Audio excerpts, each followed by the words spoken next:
Vela stood at the observation deck of the Velen cruiser and watched the stars pass by. She was young for a Velen, only 200 years old, but she had already risen to the rank of officer. Her silver skin glowed softly under the ship's lights, and her large dark eyes reflected the endless space before her. She was proud of her people. The Velens were one of the oldest races in the galaxy. They could read minds, live for thousands of years, and their technology was far beyond most other species. Vela believed they were simply better than everyone else. Behind her, she could hear junior officers talking in low voices. They were gathered near the navigation console, sharing stories like children around a fire. Vela turned slightly to listen, her long pointed ears catching every word. "I heard about a human soldier who fought for 3 days without sleep," one officer said. His name was Tal, and he was barely older than Vela, carried his wounded friends across a desert until rescue came. When they found him, he was still walking, still carrying them. Another officer laughed nervously. "That cannot be true. Humans are so small, so fragile. They live for what, 80 years? Maybe 100, if they are lucky." "I am telling you what I heard," Tal said, "and there are other stories." A human medic once cut open her own body to remove a piece of metal that was killing her. She did it with no medicine for pain. She survived and saved her team after. Vela could not stay silent anymore. She walked toward the group with her arms crossed over her chest. The junior officers went quiet when they saw her coming. "What nonsense are you filling your heads with?" she asked. Her voice was sharp and cold. Tal looked down at the floor. "Officer Vela, we were just talking about humans. The stories about them." "Stories," Vela repeated. She said the word like it tasted bad in her mouth. "You mean lies? Primitive propaganda from a death world species that wants the galaxy to fear them." "But officer, some of these accounts come from verified sources," another officer said. "Her name was Mira, and she was braver than the others. Military records, medical reports, even our own Velen historians have written about human endurance." Vela laughed. It was not a kind laugh. Human endurance. "Let me tell you about human endurance. They break bones and cry for weeks. They get sick from their own food. They die from weather, from tiny creatures they cannot even see, from their own foolish choices. They are accidents of evolution from a planet that tried to kill them every single day. The only reason they survived is luck, nothing more." She looked at each officer in turn, making sure they understood. "These legends you hear are survival fantasies. Weak species always create stories about being strong. It makes them feel better about their short, painful lives." The officers were silent. None of them wanted to argue with Vela. She was known for her sharp tongue and her refusal to admit she was wrong about anything. But then a calm voice came from behind them all. "You should be careful.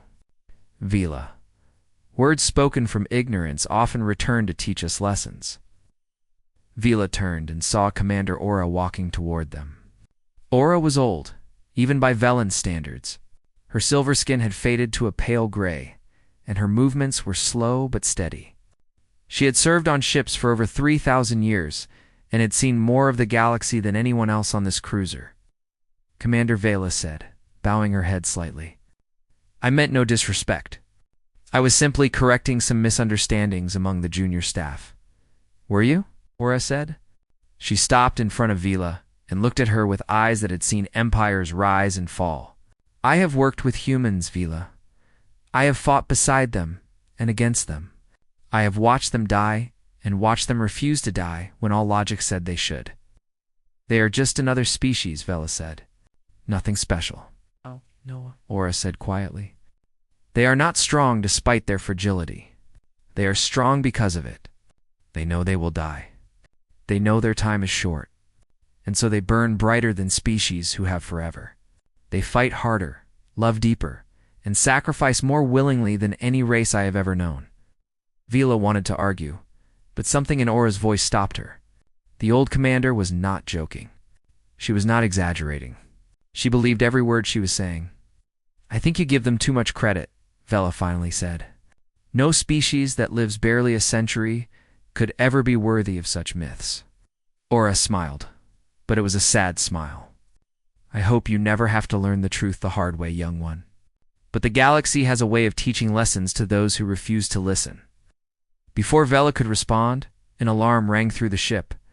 Red lights flashed along the walls, and the deck vibrated beneath their feet.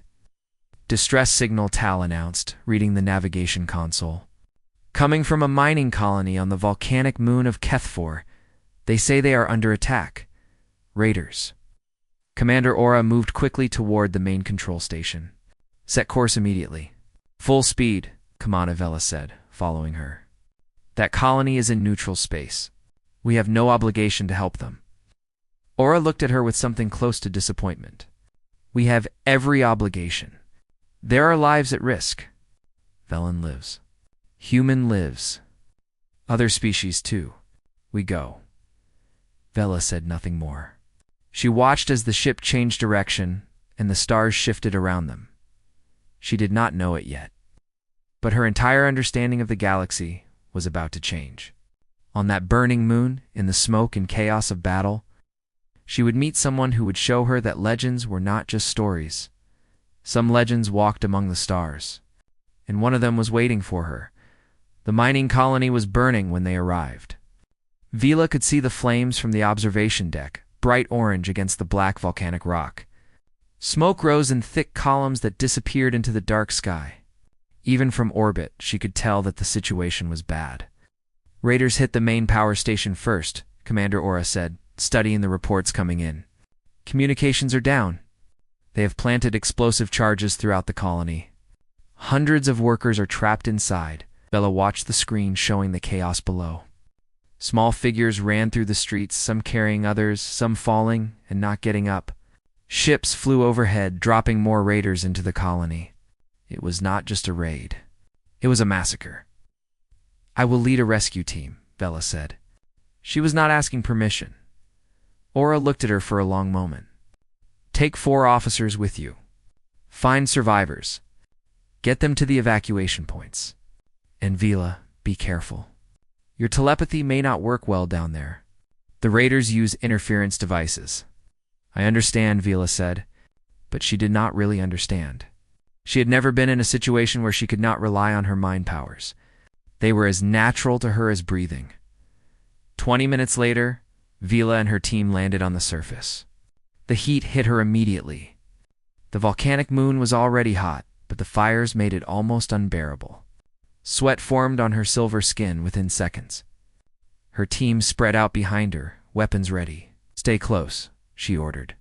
We moved toward the residential sector. That is where most of the workers live. They ran through the smoke-filled streets. Vela tried to use her telepathy to sense survivors, but there was only static in her mind. The interference devices were everywhere. She felt blind in a way she had never experienced before. An explosion rocked the ground nearby.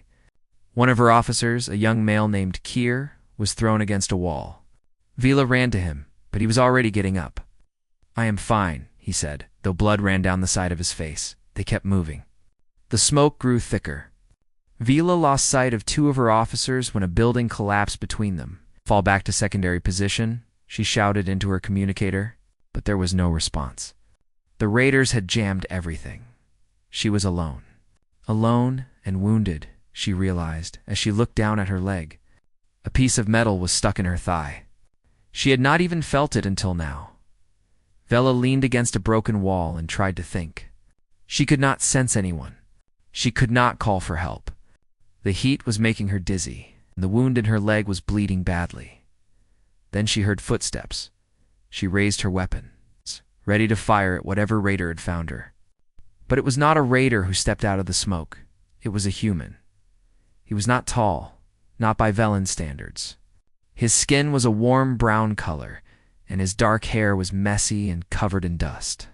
He wore simple work clothes, not armor, and he carried no weapon. In his arms was a small child, unconscious but alive. Behind him walked a group of about 10 miners, all of them looking terrified. The human stopped when he saw Vela. His eyes moved to her weapon, then to her wounded leg, then back to her face. He did not look afraid. You are Velen, he said. His voice was calm, like they were meeting at a peaceful market instead of a burning colony. Good. That means help is here. Vela did not lower her weapon. Who are you? My name is Kong Day, he said. I work security here. Well, I did, until about 14 hours ago when everything went bad. 14 hours? Vela said. The attack started 14 hours ago? Yes. He shifted the child in his arms to a more comfortable position. We have been moving ever since. Staying ahead of the raiders, finding survivors, trying to reach the evacuation points. Vela finally lowered her weapon. She looked at the group behind him. They were exhausted. Some were injured. But they were alive because this human had kept them moving for 14 hours through a war zone. I do not need your help, she said, though even she knew she was lying. My team will find me soon. Kongde looked at her leg again. That wound needs treatment. You are losing blood. In about 30 minutes, you will not be able to walk. He spoke like he was stating simple facts. No judgment, no emotion. I can handle it, Vela said. Another explosion sounded, closer this time. The ground shook, and part of a nearby building started to collapse. Kongde moved immediately, putting himself between the falling debris and the child in his arms. Rocks and metal bounced off his back. He did not make a sound. When the dust settled, he looked at Vela again. The way behind you is blocked now. Your escape route is gone. He nodded toward the dark tunnel entrance across the street. We are going through the maintenance tunnels. They are safer. You can come with us, or you can wait here and hope your team finds you before the raiders do, Vela wanted to argue. She wanted to tell this human that she was a Velan officer and she did not take orders from lesser species. But her leg was hurting more with every passing second, and she could hear the sounds of raiders getting closer. Fine, she said. I will come with you. But I am not following you. We are just going the same direction, Kongde smiled. It was a small smile, barely there at all. Of course, he said. Whatever you say. He walked toward the tunnel, still carrying the child, still leading his group of survivors. Vela limped after him, hating every step that proved she needed his help. She told herself that this changed nothing. He was just a human, fragile, short-lived, nothing special. But somewhere in the back of her mind, a small voice asked a question. She could not answer.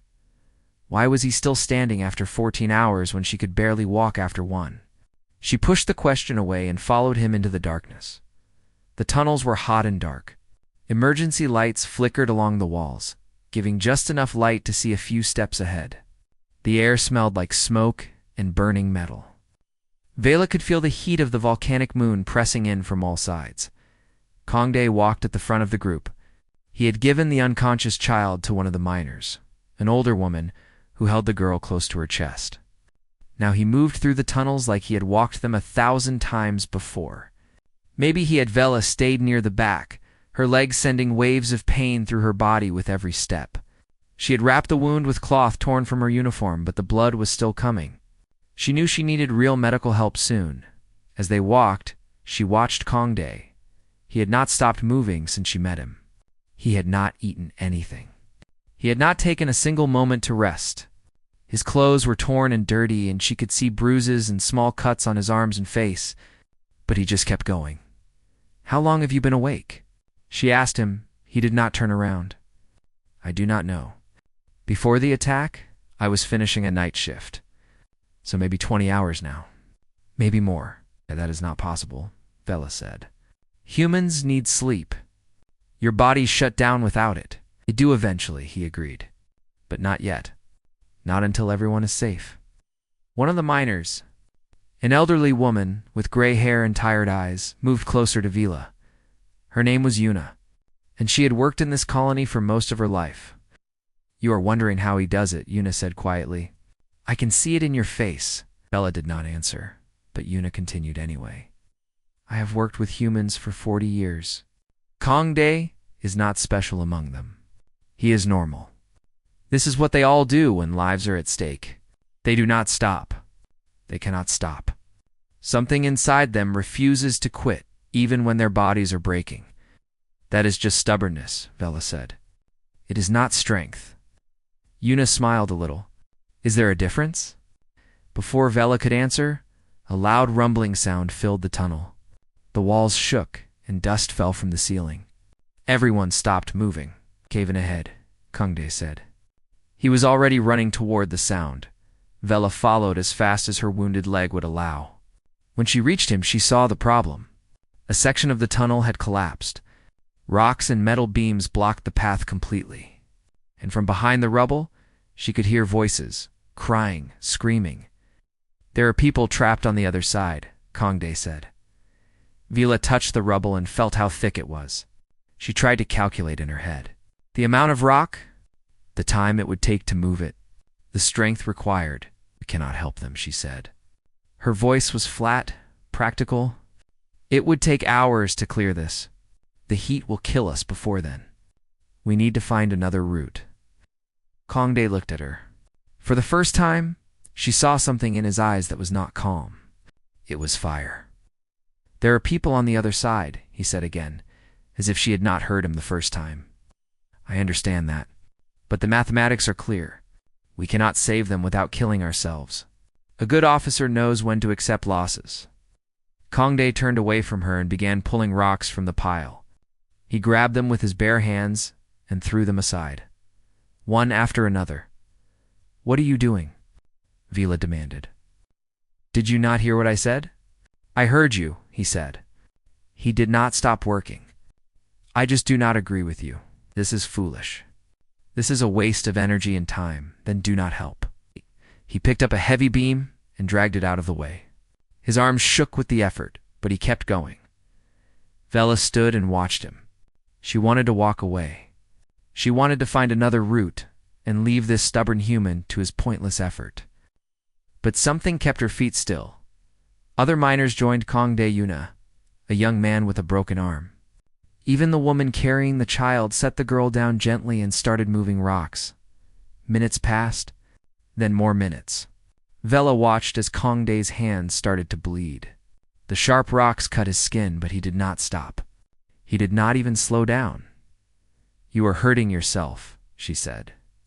I know. The people on the other side might already be dead. It might be, but they might not be. She could not understand him. She could not understand any of them. They were working against impossible odds, destroying their own bodies for strangers they might not even save. And then the pile shifted. Rocks fell inward, creating a small opening at the top. Through the gap, Vela could see faces.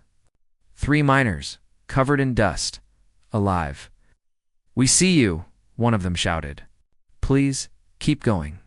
We are here. Kangde worked faster. His breathing was rough and painful to hear. Blood from his hands smeared on every rock he touched. But the hole grew larger. 20 minutes later, the 3 miners climbed through the gap. One of them was crying. Another hugged Kangde so tightly that he almost fell over. Thank you, she whispered. Thank you. We thought we were going to die. Kangde gently pushed her toward the rest of the group. We are not safe yet. Keep moving. He started walking again. His hands hung at his sides, dripping blood onto the tunnel floor. His steps were slower now, heavier. But he kept going. Vela stood frozen for a moment. She looked at the blood on the rocks. She looked at the 3 miners who should have died, but did not. She looked at the human who refused to accept mathematics and logic. She had called humans weak. She had called their legends lies, but she was watching a legend being born right in front of her eyes. Slowly, she began to walk. And for the first time, she was not following because she had no choice. She was following because she wanted to see what else this human could do. They reached the central hub of the colony after another hour of walking through the dark tunnels.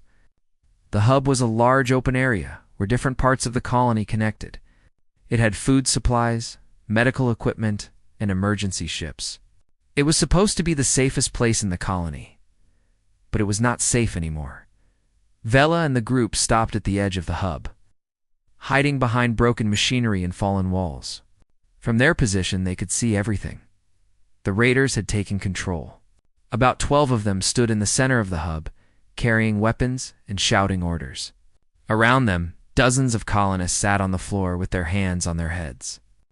Old people, young people, children. They looked terrified. Hostages, Kongde said quietly. They are using them as shields. Vela closed her eyes and tried her telepathy again. To her surprise, it worked. The interference was weaker here. She pushed her mind outward and touched the thoughts of the raiders. What she felt made her stomach turn. They're going to kill them, she said. The raiders are scared. Their escape ship was destroyed. They think the Velen cruiser will attack soon. They plan to kill the hostages and run. Kongde's jaw tightened. How long do we have? Minutes. Maybe less. He looked at the raiders, then at the hostages, then at his own bleeding hands. Vela could see him thinking, calculating, planning. Can you use your telepathy on them? He asked, make them confused? Scared? Yes, but only for a short time. A few seconds at most. There are too many of them.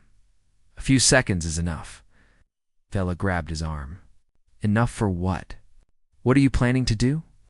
Kongde looked at her. His eyes were tired but steady. I am going to walk in there.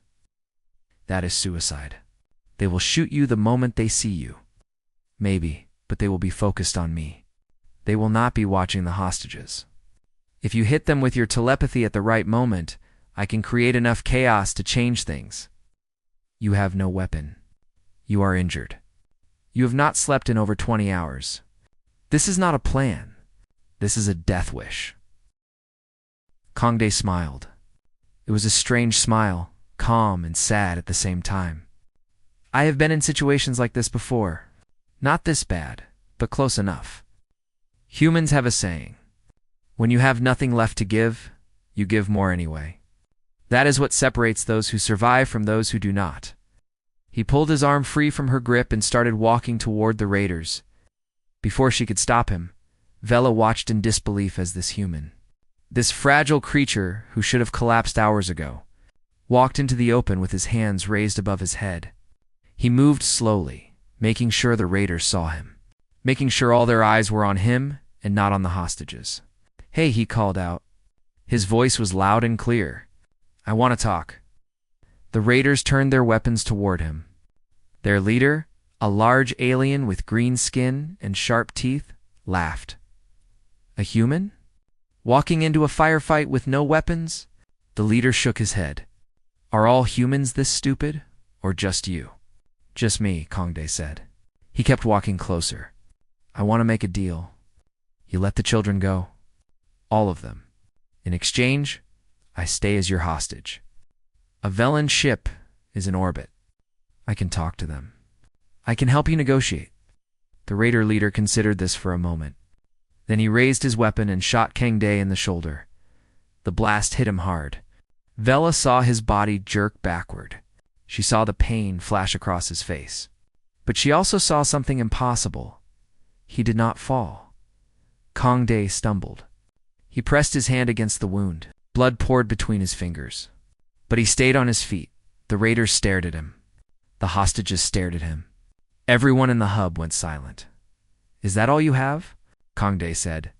His voice was rough with pain, but there was no fear in it. Now, Vela thought. She pushed her telepathy outward with everything she had. She poured fear and confusion into the minds of every raider she could reach. The effect was immediate. Raiders screamed. Some dropped their weapons. Others fired wildly at nothing. For 3 seconds, the hub was filled with chaos, and in those 3 seconds, Kongde moved. He closed the distance to the raider leader in a heartbeat. His bloody hands grabbed the weapon and twisted it away. His elbow connected with the leader's face. His knee hit the leader's stomach. The big alien went down, gasping for air. Another raider turned toward Kongde and fired. The blast hit him in the side, but he did not stop. He reached the raider and broke his arm with a single motion. The weapon clattered to the floor. A third raider aimed at a group of children huddled in the corner. Kongde saw it happening. He threw himself between the weapon and the children just as the raider fired. The blast caught him in the back. He fell to his knees, covering the children with his body, taking every shot meant for them. By the time Vila reached the hub with the other miners, 7 raiders were down. The rest had dropped their weapons and were begging for mercy. But Vela did not look at them. She looked at Kong Day. He was still on his knees, still shielding the children. Blood soaked through his clothes in 3 different places. His face was pale, almost gray. His hands shook so badly he could barely hold himself up. But he was looking at a little girl in front of him. She was crying, her small body trembling with fear. It is okay, he said to her. His voice was barely a whisper now. You are safe. I promise. You are safe now.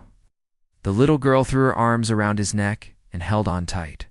And Kong Day, the man who had been shot 3 times, who had not slept in over 20 hours, who had given everything he had and then given more, wrapped his arms around her and held on to, Vela stood frozen, tears running down her silver cheeks. She did not wipe them away. She finally understood. Human legends were not exaggerations. They were not propaganda. They were warnings. Warnings about what humans became when something mattered enough to them.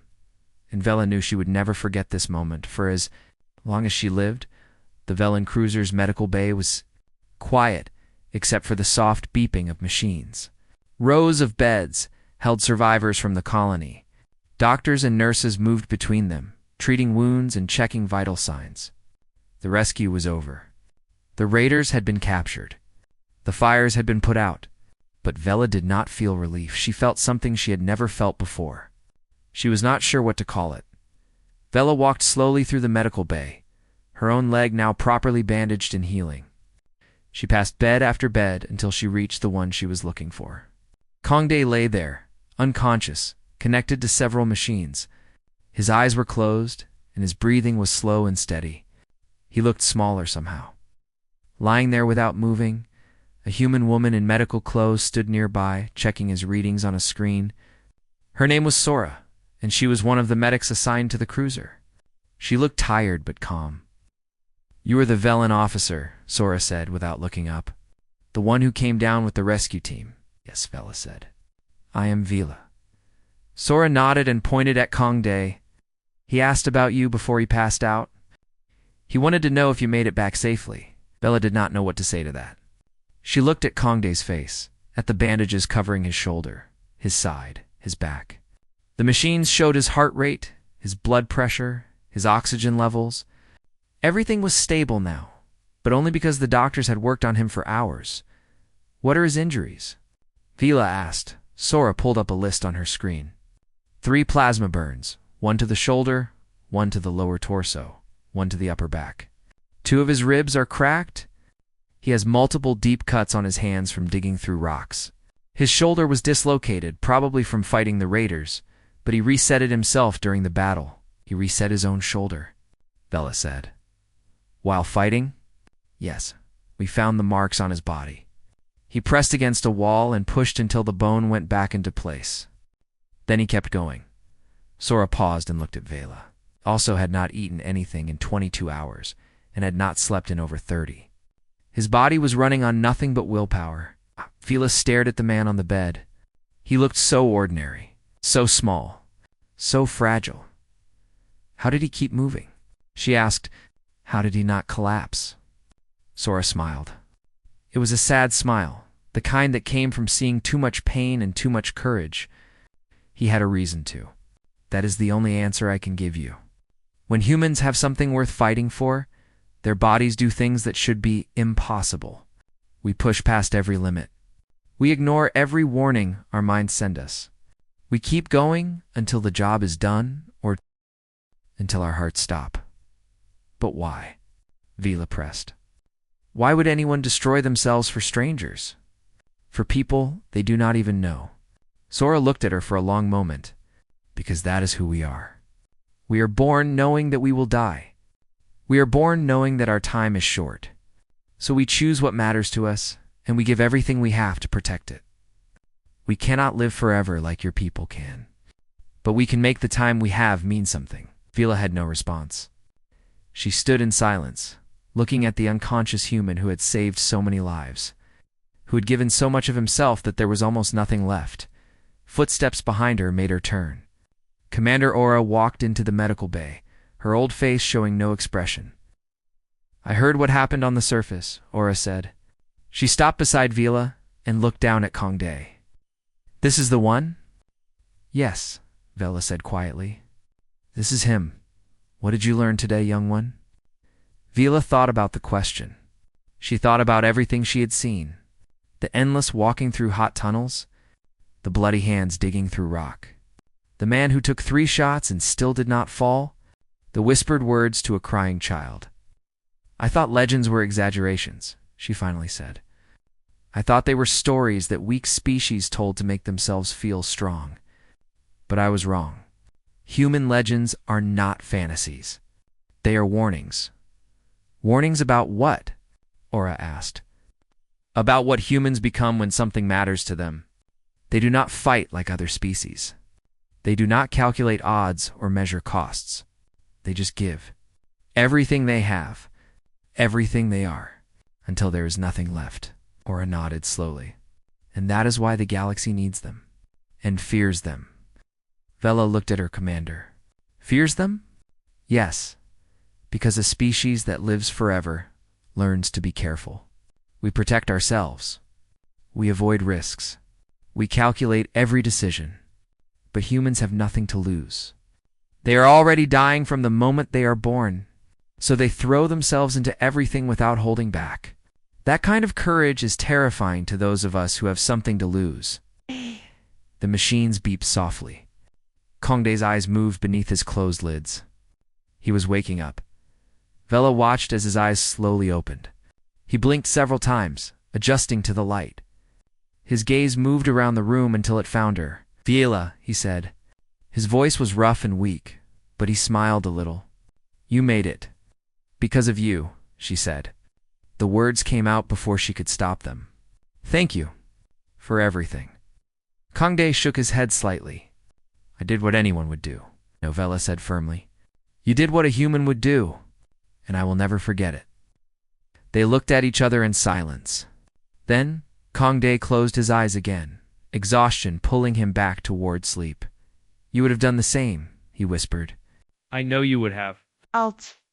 Vela was not sure if that was true. She had spent her whole life believing that her species was superior, that beings who lived only a century could never match those who lived for millennia. But standing in that medical bay, watching a human sleep peacefully after giving everything he had, she wanted to believe him. She wanted to be the kind of person who would do what he did. Hours later, Vila returned to the observation deck. The Velen cruiser was leaving the volcanic moon behind, carrying survivors to safety. She stood at the window and watched the stars pass by. She thought about all the stories she had laughed at. The soldier who fought for 3 days, the medic who cut herself open, the warriors who walked through fire. She did not laugh anymore, because she had seen a legend with her own eyes. She had watched a man who should have fallen refuse to fall. She had learned that strength was not about living forever or having the best technology. Strength was about choosing what mattered and never letting go. Commander Aura found her there an hour later. "You should rest," Aura said. "I don't know," Vela replied. She did not move from the window. "What will you do with what you learned today?" Vila thought about the question. Then she turned to face her commander. "When I hear someone mock human legends, I will tell them the truth. I will tell them about Kongde, the man who would not fall. The man who walked into a room full of enemies with no weapon and no plan, except to save people he had never met." Aura smiled. "That is a good story to tell. It is not a story," Vila said. "It is real. And that is what makes it so powerful." She turned back to the stars. Somewhere out there, humans were living their short, fragile lives. They were loving and fighting and dying and refusing to give up, even when everything told them they should. Vela was 200 years old. She might live for another 3,000. But she would spend every one of those years trying to burn as brightly. As the humans who had only 100, she never mocked. Human legends again. And when others did, she told them the story of Kongde, the man who would not fall.